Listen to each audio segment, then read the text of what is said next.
Une tête de lion qui aurait été retravaillée pour être transformée en tête de pharaon? Peu importe. La question est, à quoi ressemble la tête du sphinx? Avec un logiciel de reconstitution de visage 3D, voici le visage du sphinx reconstitué correctement pour la première fois.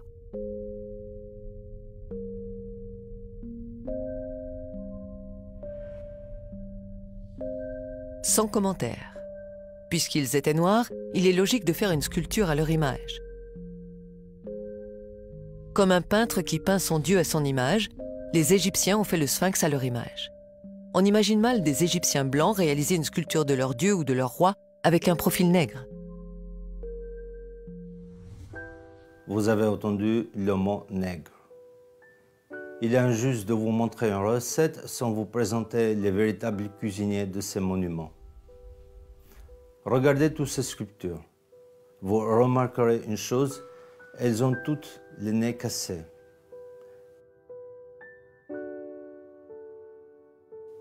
Si on observe les statues et les fresques, la ressemblance est frappante.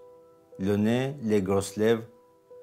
En effet, beaucoup de statues ont le nez cassé parce qu'ils avaient, comme on dit, un nez de nègre. Hérodote dit que les Colches étaient une colonie des Égyptiens parce qu'ils avaient la peau noire et les cheveux crépus. Livre 2, Euterpe. Les Colches étaient une colonie africaine qui a migré pour s'installer vers la mer Noire. Aristote parlera aussi des Égyptiens en les décrivant comme excessivement noirs.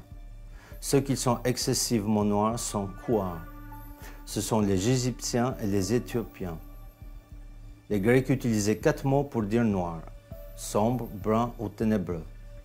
Kéléinos, Eremnos, Aiton et Mélas. Mélas est le noir physique le plus total.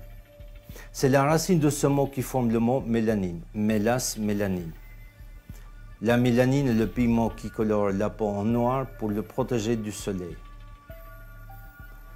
Aristote dira précisément agon mélanès pour désigner les Égyptiens et les Éthiopiens, ce qui veut dire excessivement noir en grec. Zézostrys III, dite Sénoucerte en égyptien, détient le record pour le nombre de sculptures à son effigie. Des dizaines. Presque toutes ces sculptures ont le nez cassé. Mais quelques-uns ont échappé à l'inquisition raciale. Le professeur sénégalais Diop a demandé au musée de Caire de faire 3 prélèvements d'1 mm² sur des momies de Ramsès II, de Séti Ier et de Thoutmôsis III, exposées au musée de Caire. Une fois les prélèvements analysés, ils révéleront le taux de la mélanine. Plus le taux de la mélanine est élevé, plus la peau est noire. Que je mets à la disposition des participants du colloque pour qu'on les observe au microscope. Et nous pouvons absolument voir le taux de mélanine sous la peau des anciens Égyptiens.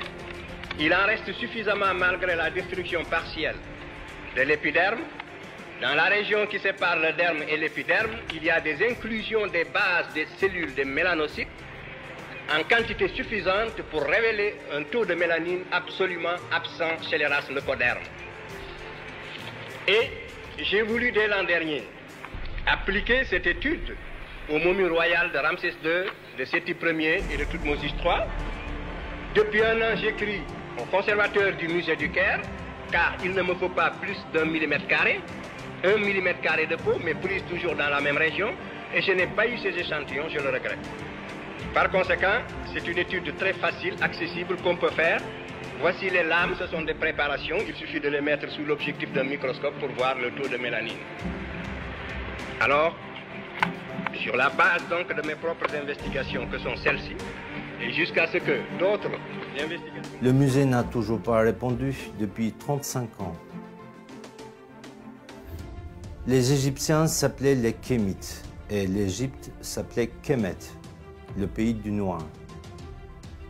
Non, ce n'est pas la couleur noire du limon, du Nil qui est évoquée, comme certains archéologues le prétendent, mais bien la couleur de la peau de la population qui vivait là. Quand on parle du pays des Blancs, on ne fait pas allusion à la couleur de la neige des Alpes. Finissons avec les rumeurs, si Howard Carter a falsifié le masque d'or de Toutankhamon et reproduit des faux reliques. Observez le masque de Toutankhamon et le visage de cette Africaine. Je vois mal Carter, l'Européen, réaliser ce masque typé africain.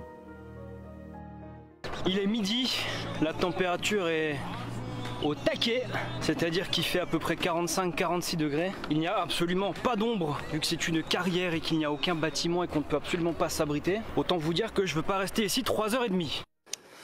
Bon, donc là il commence à faire un peu chaud. On se trouve derrière la pyramide de Mykérinos. Je commence à comprendre pourquoi Femi n'est pas venu.